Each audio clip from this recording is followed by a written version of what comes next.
Good day thinkers, thought leaders, progressives, and dreamers. I'm CraigTheWriter Stewart, and this is So Much to Say YouTube TV. These are my thoughts, in my voice, on black shit, white shit, gay shit, and everything in between. Now, So Much to Say YouTube TV is the place that you come to learn and grow. So go ahead and hit the like button, the share button, and the subscribe button. And turn on that little bell so that you get a notification every single time that I go live or I upload something new. Now sit back, relax, and enjoy the show. Good day, thinkers, thought leaders, progressives, and dreamers. I am CraigTheWriter Stewart, and I have something so special, so amazing for those of you that are trying to find something perfect for Mother's Day. And again, Mother's Day is not just for your actual mother. It could be for your grandmother. It could be for your favorite aunt. It could also be for a coworker, like that older lady at your job that you just have so much respect for. She's taking you under her wing. This is the perfect gift, also for first-time mothers. It's from Roses, New York, and it comes in this beautiful velvet box. The company was founded in 2019. Again, they're based in New York City, and here's how it looks when it comes. Now, this is the one that I chose, but they have an assortment of colors, an assortment of arrangements, and an assortment of packaging. But these are actual live flowers. Professional florists, professional artisans use natural oils to preserve these. So this flower arrangement will last up to an entire year. They'll look exactly like this within an entire year, for an entire year. So they'll look like they've been freshly picked.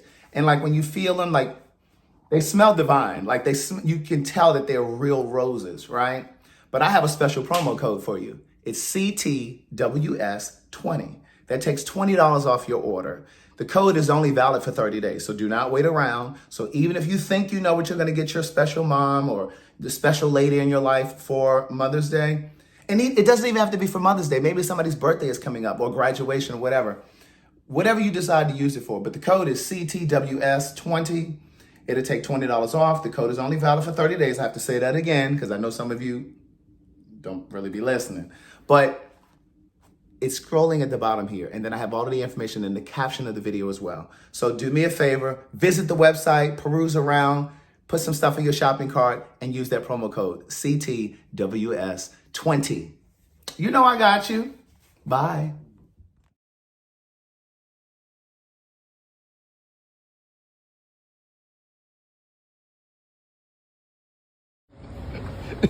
Is that your power walk?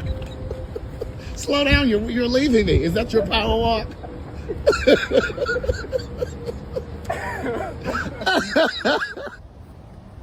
You know, in honor of my 47th birthday. Let's just round up to 50. We're gonna go ahead and show you all that I still have. You still have what? It. Now, okay, so you're gonna swing. Are you gonna do a dismount? Of course. You gonna swing? No. You had to go a little higher. Oh no, that's all I can do. Listen, he's 47 now. He ain't trying to do all that. Now I remember when I was a kid as well. We used to do this.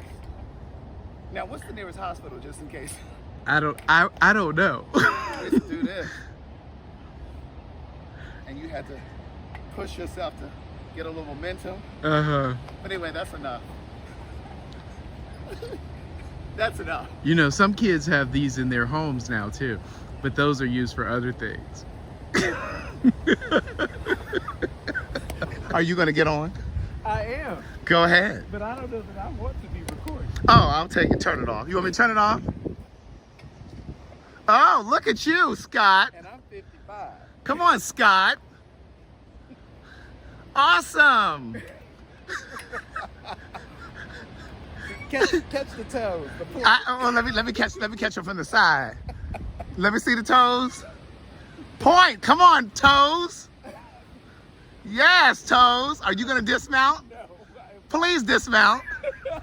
Absolutely not. He's going on Facebook dating. Okay, so I am frustrated with Facebook dating, but I'm not like, cause it's turned, as you know, like I've met somebody that I actually like, or I'm enjoying. Right.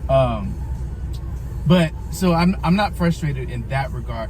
I'm frustrated with the profiles and the way that people communicate, and there's a disconnect for me, so I don't really fully understand it.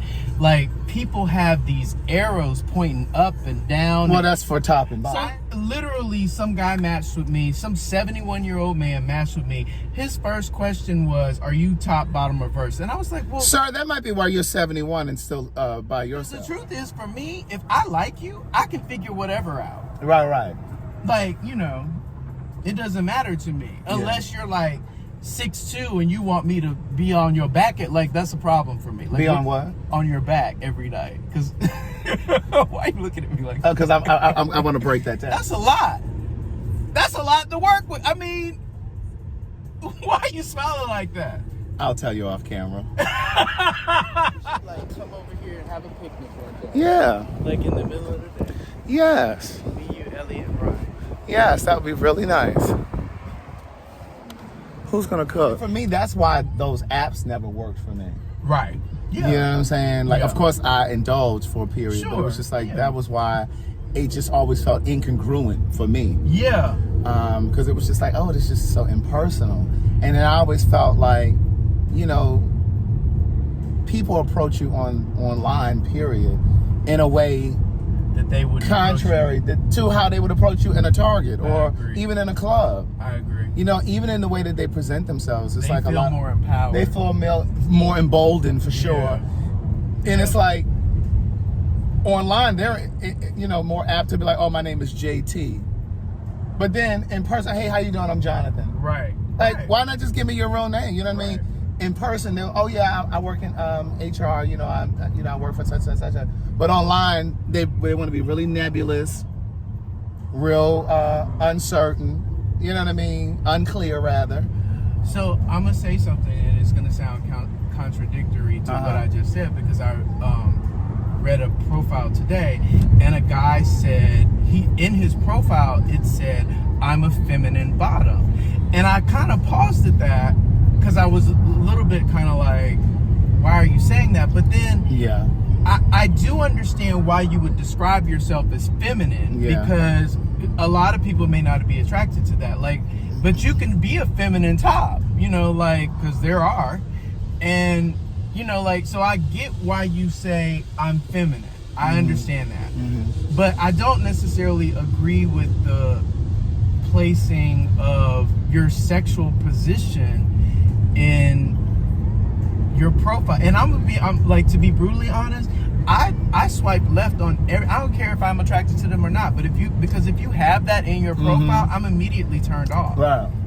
Yeah. And I don't know if that's right or wrong, but that's just how I feel. Well, that's what matters, is how you feel. It's not about right or wrong. But going back a couple steps to what you said a moment ago about a feminine top, it's like there are people who turn their nose up at feminine tops too. You know what I mean? Like, there's a population of men who don't want to deal with a feminine guy, period, whether you bottom or not. But there are feminine tops that get rejected as well, because there are people, oh, he ain't climbing on my back. He all soft or whatever. People subscribe to or they think that because you're soft that you also have to be a bottom. Yeah, that's right. That's what you crave sexually. One of the best parts of life is when you can admit the truth to yourself about yourself. Cyberspace is a world where one can become something he isn't, but everything he dares to be. I wasn't interested in getting attached to anyone, and I knew I wouldn't take anyone I met online seriously. I had multiple screen names to increase my chances of meeting someone attractive. The majority of the profiles noted HIV negative under status, but I knew better from the work I had done in the HIV community. I knew 1 out of 3 black gay men was positive. The messages I found in my inbox validated me in my depression. In some strange way, they reinforced that I was worthy and deserving.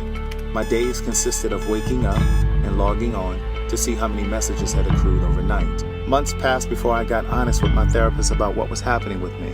And before I knew it, I heard myself say, I've been having sex with people I meet online. To listen to more of Words Never Spoken in Memoir, visit audible.com. Good day, thinkers, thought leaders, progressives, and dreamers. I'm Craig the Writer Stewart, and I'm inviting you to join my Patreon. Don't know what a Patreon is? It's my official video diary with only exclusive content that you won't see anyplace else. It's easy to join. Just visit patreon.com/Craig the Writer Stewart. Here's what you'll find on my Patreon. A day in my life, whether that's dinner with friends or a typical workday.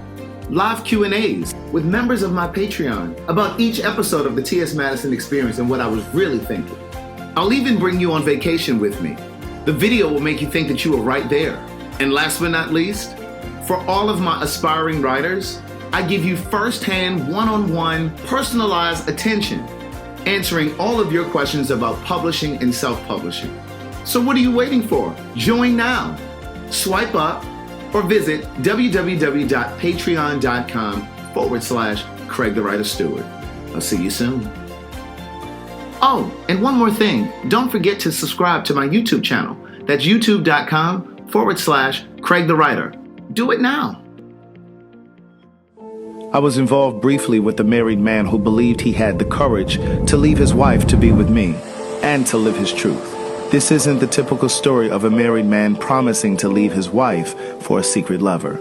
Rather, this is a story in part about a gay man who knew he was gay before he got married, but chose to marry a woman because he didn't know how to break free.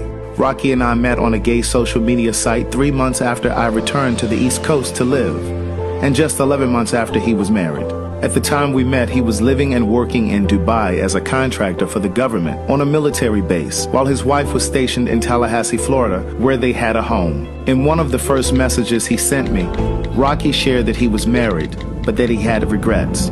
He explained that he had come out to his mother and siblings when he was 18 years old. He sat there. To listen to more of One Thing for Certain, Two Things for Sure, a memoir continued, visit audible.com.